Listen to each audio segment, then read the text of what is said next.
My name is Ethan.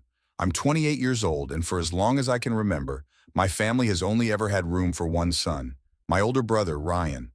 It's strange to grow up feeling invisible, not because of something you've done, but because of who you aren't. My childhood home wasn't filled with shouting or violent outbursts. Our dysfunction was quiet, subtle, almost elegant. The neglect didn't come in bruises or loud arguments. It arrived in silence, dismissive glances, and forgotten birthdays. Ryan was always the golden child. He had charisma, charm, talent, the kind of kid teachers praised endlessly at parent-teacher conferences. He was captain of the football team, class president, and always at the center of attention. When Ryan brought home a report card with a B, my parents would shrug it off, comforting him by saying, "You can't be perfect all the time." But when I brought home straight A's except for a single A-, their question was always the same. Why can't you apply yourself just a bit more? I remember one Christmas vividly. I was 12 and Ryan was 16. I'd been eyeing a guitar in the shop window for months, casually mentioning it at dinner, dropping hints any chance I got. Ryan wanted a new mountain bike, something shiny, expensive, and flashy enough to impress his friends. Christmas morning came and excitement filled the air. Ryan tore through his wrapping paper, revealing the exact bike he wanted, complete with custom gears and his initials on the frame. My heart pounded as I unwrapped my gift. But beneath layers of wrapping paper lay only socks. I remember looking up, trying to hide my disappointment as my mom shrugged apologetically. "We weren't sure what you'd like, Ethan. You never really say much." That was the moment it truly sank in. My family hadn't forgotten me because they didn't love me. They forgot me because I wasn't the son they wanted me to be. Over the years, I stopped trying to compete with Ryan. He was the son my father bragged about at golf clubs, the one whose pictures filled the family room, whose trophies lined our hallway. I was the invisible one, the kid no one mentioned, the empty space at the dinner table they didn't notice. By the time I turned 20, I'd had enough. I moved out without fanfare or drama, no screaming, no heartfelt confrontation, just a simple note left on the kitchen table. "Thank you for everything, I'll find my own way." And I did. I worked odd jobs, first as a mechanic in a bike shop, then an apprentice at an automotive garage. Eventually, I picked up skills in mechanical design, slowly building my own small, quiet successes. Nothing flashy, nothing anyone would brag about, but it was mine. I still called home, still attended birthdays and Thanksgivings, still brought gifts, even though they'd be forgotten moments later. I told myself it didn't matter. I convinced myself they were just old-fashioned, maybe unaware of the damage they'd done, but deep down I felt that familiar ache, that dull, constant reminder of never being enough. Then out of nowhere, Ryan reached out. He was hosting Dad's 60th birthday at an upscale golf club. The invitation read, "Hosted by Ryan, honoring our father Robert." My name wasn't even mentioned, not even as an afterthought. I thought about ignoring it. I thought about throwing the invite away and pretending it never arrived. But a small part of me, a part I desperately tried to silence, still clung to hope. Hope that maybe, just maybe, this time things would be different. Maybe this time I'd finally be seen. I picked out my best shirt, got a fresh haircut, and even rehearsed a small speech I secretly knew I wouldn't deliver. I wasn't expecting praise or fanfare, I just wanted acknowledgement. A nod, a smile, anything to prove I wasn't completely invisible. But as I stepped through the doors of that luxurious golf club, my heart sank. Because even then, even in a room full of people I'd known my whole life, I was still a ghost. Invisible, forgotten. Nothing had changed. I was 15 when I truly understood what it meant to be unwanted.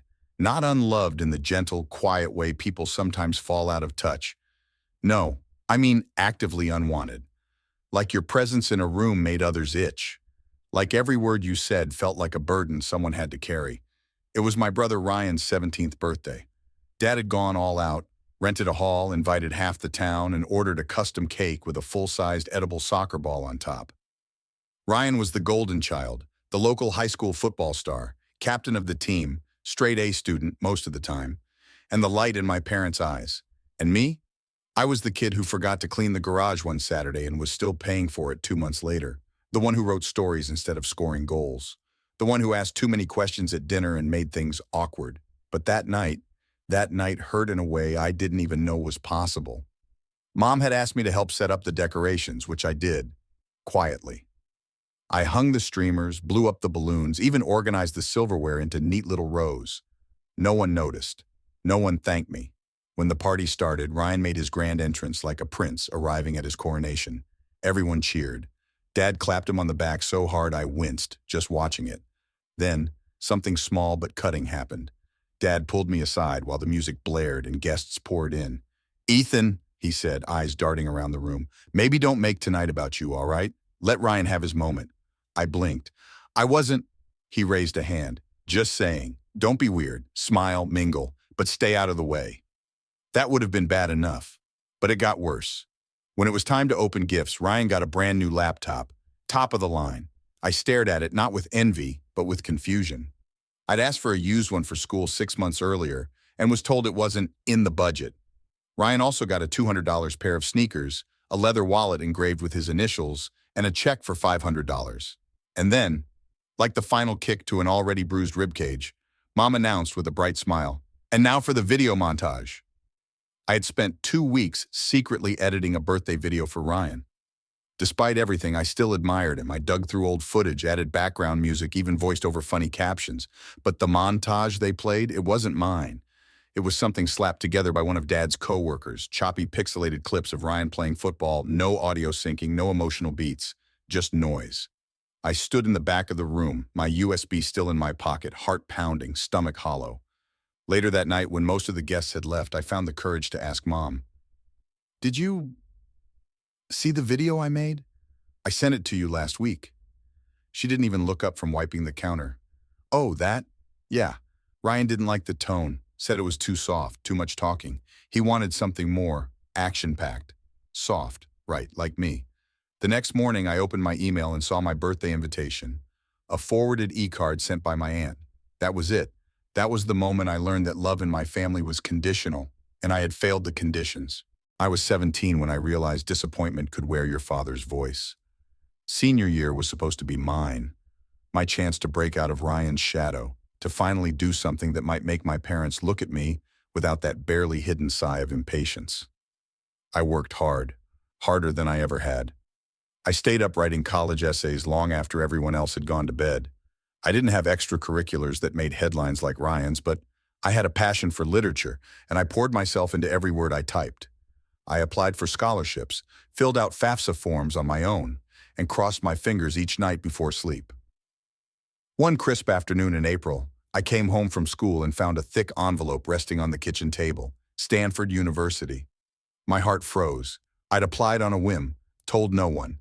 It felt like a fantasy, something unreachable for someone like me. But the envelope was here, it was real, and my name was on the front, handwritten. I turned the corner of the living room to show my parents, barely holding back my excitement. But I didn't even get to speak. Ryan was already sitting at the kitchen island, grinning, holding his Stanford acceptance letter. "Guess they couldn't resist another Mitchell," he said, tossing me a wink. "We're going to be alums, bro." I blinked. My mouth opened, but no sound came out. "Wait," I finally said, holding up my envelope. "I got in too." Dad looked over, then chuckled. "That's nice, Ethan," he said, patting Ryan's back. "But you know how this works. We can't afford to send two. And with Ryan's athletic scholarship, it's a no-brainer." I stared down at the envelope. I hadn't gotten a scholarship, I knew that, but I had applied for financial aid. I had a work-study offer. I had dreams. "But I could get a job," I said. "I've already been emailing with an advisor." They said, Mom cut in, "Ethan, honey, be realistic." Realistic. That was her favorite word when it came to me. Not ambitious, not brave, realistic. Ryan leaned back in his chair and smirked. "Don't take it personally, man.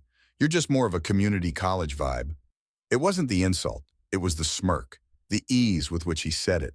Like this was all normal, a script we'd rehearsed 1,000 times. And maybe we had. That night, I opened my Stanford acceptance letter alone in my room. I read it over and over, tracing the words like they might give me some kind of strength. Then I folded it, placed it back in the envelope, and slid it into the bottom drawer of my desk, where it stayed for years. The day of my father's 60th birthday started with a message from my mom. "Don't forget, Ethan, tonight is your father's celebration. Make sure you're not late. Ryan's giving a toast, and it'd be nice if you clapped." Nice if I clapped. There it was again, that tiny stab dressed in civility, a reminder that I wasn't going to that party as a son. I was a prop, a seat filler, a background extra in the Ryan show. Still, I showed up, because that's what I always did. The house looked more like a country club than a home. Fancy lights strung across the yard, valet parking, waiters in tuxedos serving shrimp cocktails on trays. I wasn't surprised. Ryan had likely planned it all. He was the golden boy, after all. Mr. Promotions, Mr. Perfect. Inside, I felt like a stranger. Everyone was laughing, drinking, throwing compliments Ryan's way. No one really noticed me slip in. No hugs, no welcome. Just a few nods and half smiles. And then I saw my parents. They were standing with Ryan, glowing with pride. My father had a drink in hand, laughing loudly at something Ryan just said. My mother kept touching Ryan's arm like he was a senator. When I approached, my mom looked up, surprised. "Oh, Ethan, you made it. Not, 'I'm glad you came,' not, 'Your father missed you.' Just that." Before I could even respond, Dad said, "Ryan, you ready for the toast?" The crowd gathered. My father introduced Ryan with words I never heard used for me. My pride, my joy, the reason I sleep easy at night. Ryan took the mic and gave a charming, well-practiced speech about legacy, about values, about our father's greatness. And then he said, "Everything I've learned about being a man, I learned from him, and I only hope to pass that on to my own kids one day." Everyone clapped. People wiped their eyes. My father's chest swelled. And then came the knife. My father took the mic and smiled. "You know, I always said it. Ryan's the son that makes a man feel like he's done something right. It's one thing to have kids. It's another to raise someone who makes you proud." He looked straight at me without saying my name. My stomach dropped. My heart burned in my chest like acid. I looked around to see if anyone else noticed how brutal that was, but they were all smiling, nodding, clapping. That was the moment I knew this wasn't a bad day. It was my life. I left before dinner was served. No one followed me out. Standing in front of the mirror, I straightened my tie for the 4th time. My hands were shaking. It had been 8 years since I'd moved out, yet somehow stepping into that luxurious golf club for Dad's 60th birthday party made me feel like the same insecure boy who'd always been overlooked. Tonight wasn't just another family gathering. It felt like the final test to prove whether anything had changed. I took a deep breath and entered the lavishly decorated ballroom. Crystal chandeliers hung from high ceilings, casting golden reflections on elegantly dressed guests. Soft music flowed through the room, mingling with the hum of polite conversation. Ryan stood near the entrance, the confident host, shaking hands and charming everyone who walked in. He glanced my way and offered only a brief, perfunctory nod. I felt my chest tighten, but forced myself forward. The evening was for Dad, not Ryan, and certainly not me. I reminded myself of the speech I'd rehearsed on the way here, hoping tonight I'd finally find the courage to speak up. As I approached my parents, Dad stood surrounded by friends and business associates, his laughter echoing warmly through the hall. Mom, dressed elegantly in a deep blue gown, held a glass of champagne. She caught my eye, smiled faintly, then immediately shifted her attention back to Ryan, who was now proudly recounting his latest promotion at work. I stood at the edge of their circle, waiting politely for an opening.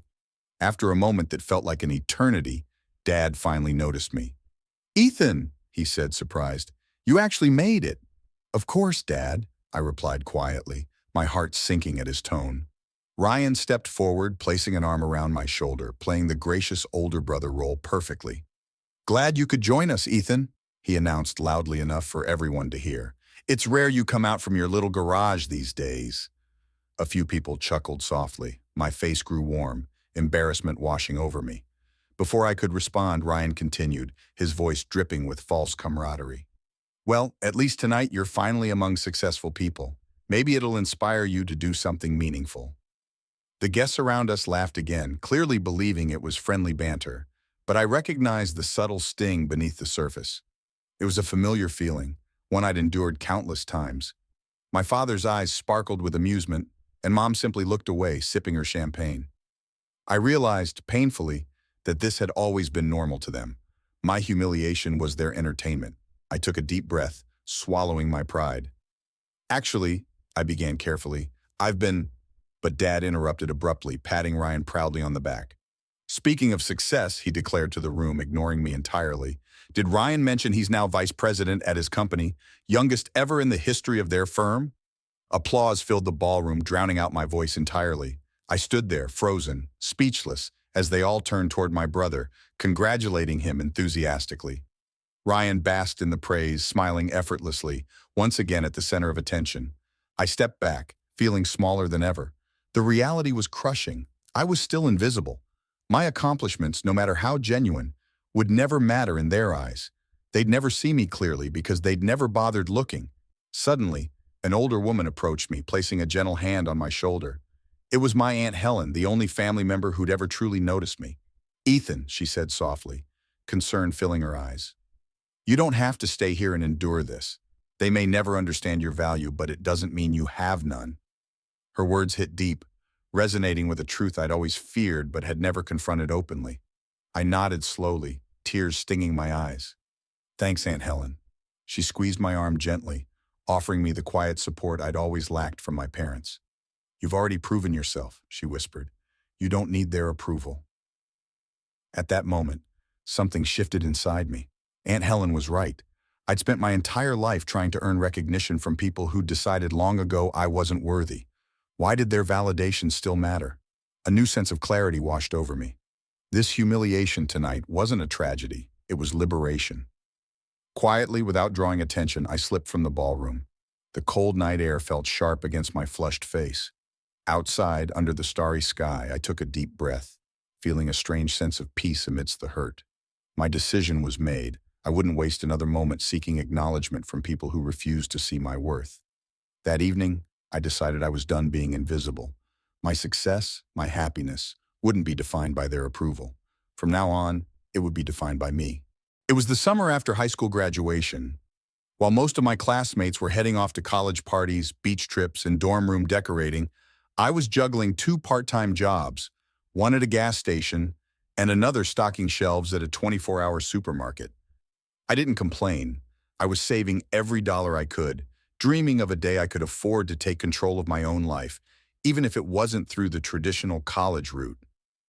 By then, my relationship with my parents had settled into a rhythm of strained civility. I wasn't overtly ignored, just routinely excluded. The difference is subtle but sharp. One feels like abandonment, the other feels like erasure. One day, my father came home from his weekly golf game, unusually enthusiastic. He tossed his car keys onto the kitchen counter and called out, "Ethan, come here a second." I nearly dropped the bag of groceries I was unpacking. He rarely said my name, rarely summoned me like that. When I entered the living room, he gestured toward the leather recliner across from him, as if inviting me to a summit of importance. "There's a job opening at my company," he said, steepling his fingers. "Entry level, pays decently, good benefits. You'd be working under one of my old buddies." My heart leapt. It wasn't my dream, but it was a chance. A foot in the door, a glimmer of possibility that maybe, just maybe, he saw me. He continued, "I told him I'd have you send in your resume. They need someone reliable, someone who's not a screw-up." I nodded, biting my lip to keep from smiling too wide. "Thank you, Dad. I can get the resume to you tonight." His eyes flicked toward me, unreadable. "Send it to me by 8. Don't make me look bad." I didn't. I spent hours fine-tuning it, rewording every bullet point to sound like I was built for that job. I emailed it to him at 7:03 p.m., heart pounding. 2 days later, I asked if he'd heard anything back. He didn't answer. The next day, I asked again. "Drop it," he said. "They went with someone else." I swallowed the sting. Did I do something wrong? Was my resume not? They just wanted someone more polished, with experience. It wasn't personal. That should have been the end of it. But something didn't sit right. Later that week, I bumped into Brian, a family friend who played on the same golf team as my dad. He clapped me on the back and grinned. "Hey, excited to start working with your brother?" I blinked. "What?" "At your dad's firm," he said. "He mentioned Ryan starting Monday. Must be nice, working with your old man." My stomach dropped. I managed a nod and a tight smile, then walked away. So that was it. The job wasn't meant for me. It had never been. It was always going to be Ryan. He had just finished his first year of college and was home for the summer. No bills to pay, no job applications, no resume sent at 7:03 p.m., and yet the job had landed in his lap like everything else. I didn't confront my father. What would be the point? He'd deny it. Or worse, justify it. Tell me that Ryan was the smarter choice, the better investment. And maybe he was, in their eyes. That night, I walked 4 miles to the gas station. My shift started at 10 p.m. and ended at 6 a.m. I stocked the drink coolers in silence, wiped down coffee counters that no one used, and wondered how long one could keep chasing the illusion of fairness before it broke you completely. And as I scrubbed a stubborn coffee stain off the floor, I realized something. I wasn't just hurt anymore. I was done. Done pretending that effort would change their perception. Done believing that silence equaled strength. I wasn't ready to fight back. Not yet. But something inside me began to sharpen. Not anger, not revenge, resolve. A quiet promise to myself. One day they'd regret ever underestimating me. After the night of Dad's birthday party, something in me cracked. But in the way bones do right before they heal stronger. I didn't slam any doors. I didn't send angry texts. I just stopped, showing up.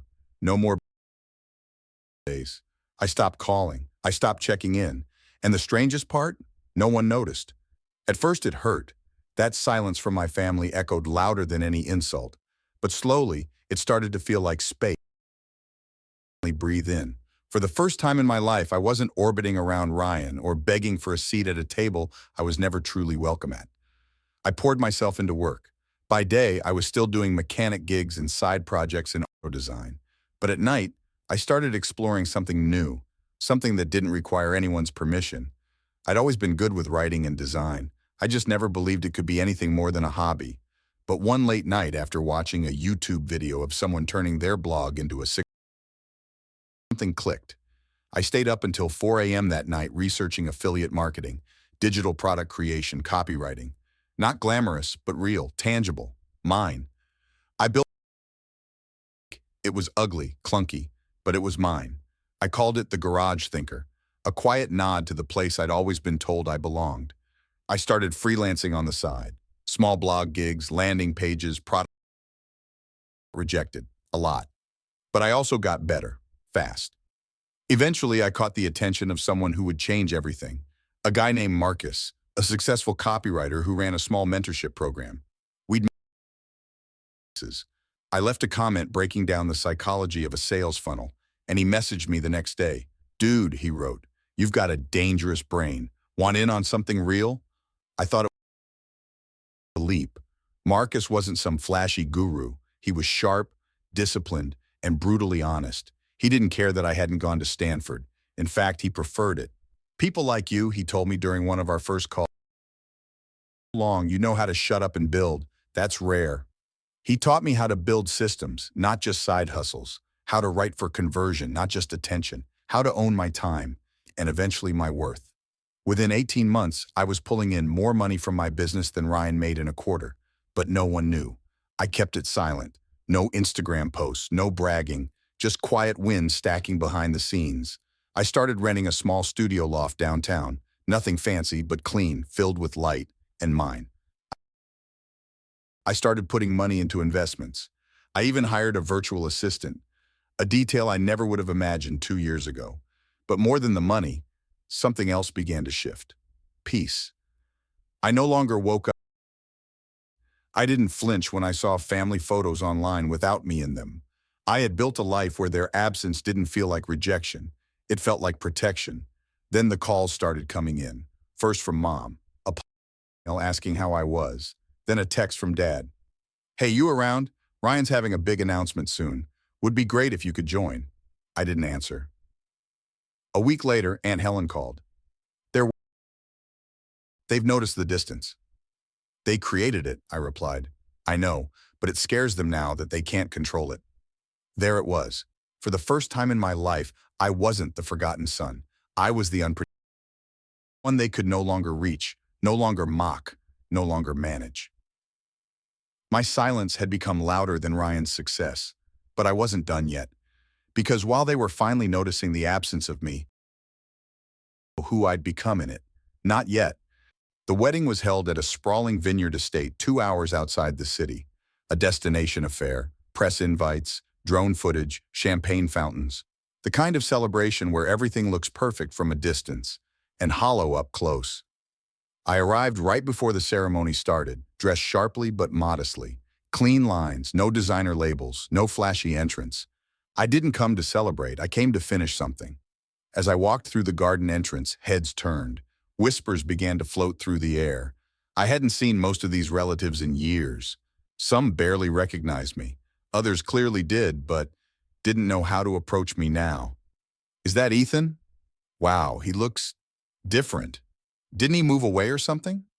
I took a seat in the back row, watched the ceremony unfold like a play I didn't audition for. Ryan looked polished, confident, utterly composed. Claire, stunning in her lace-trimmed gown, glanced toward the back just once, her eyes catching mine briefly. There was something unreadable in her expression: pity, curiosity, guilt. After the ceremony during the cocktail hour, Dad finally found me.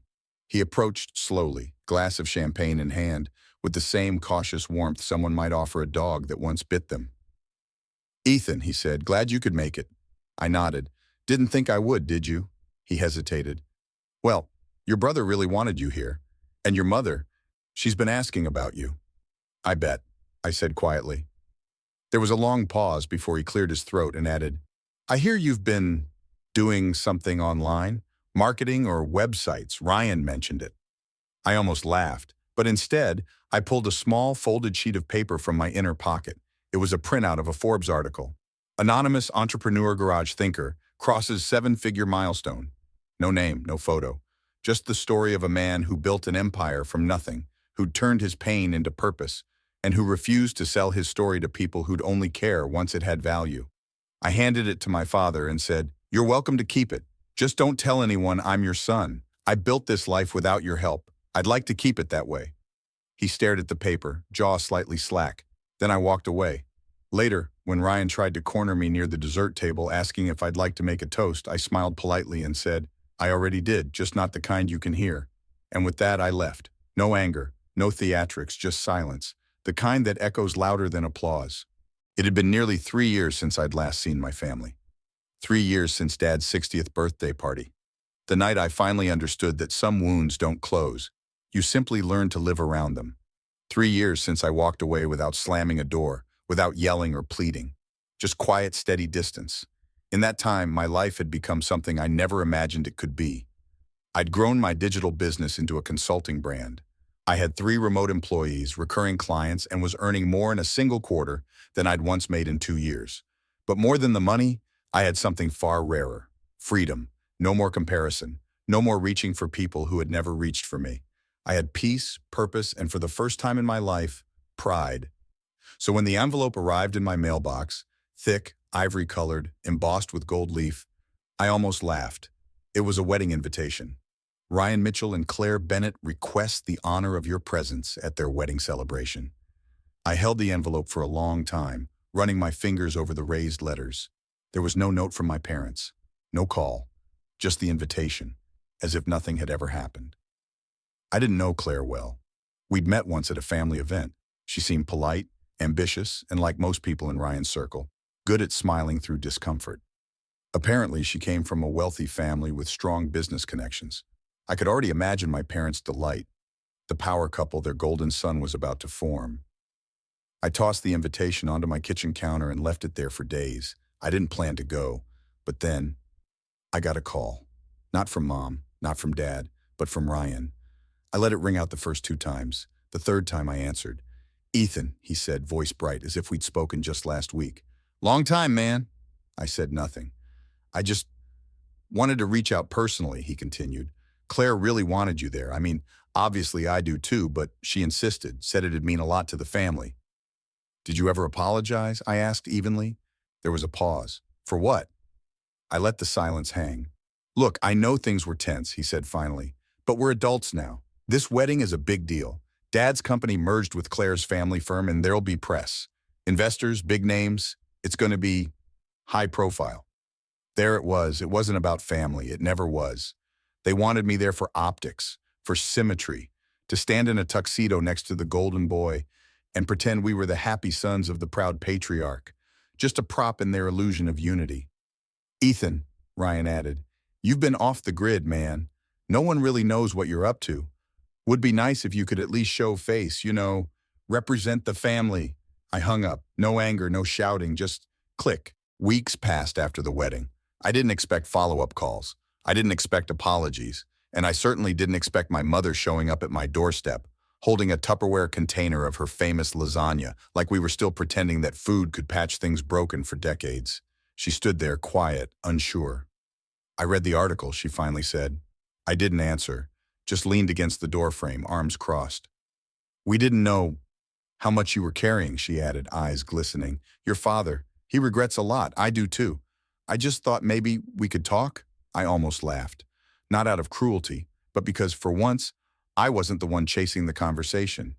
I took the lasagna gently from her hands. Thank you, I said. Then I closed the door. Slowly, quietly. No anger, no raised voice, no drama, just the truth of distance. I didn't need her to feel pain. I didn't need revenge. I needed peace. And I had finally built it, from the ground up, brick by solitary brick. She stood there for a moment on the porch, uncertain, then walked away. I watched from the window. I didn't feel cold. I didn't feel triumphant. I just felt finished. Some people think justice comes with fireworks, with slammed doors, shouted truths, and dramatic exits. But real justice is becoming everything they said you couldn't. It's building a life so whole, so full, that their absence becomes irrelevant. And when they finally look for you, when they realize they've lost you for good, you greet them with silence, because you don't owe anyone a second chance to hurt you again. Not even your family. If this story resonated with you, don't just keep it to yourself. Hit that like button, subscribe for more powerful stories, and let me know your thoughts in the comments. Your voice matters, and I read every single one. Thanks for watching, and I'll see you in the next one.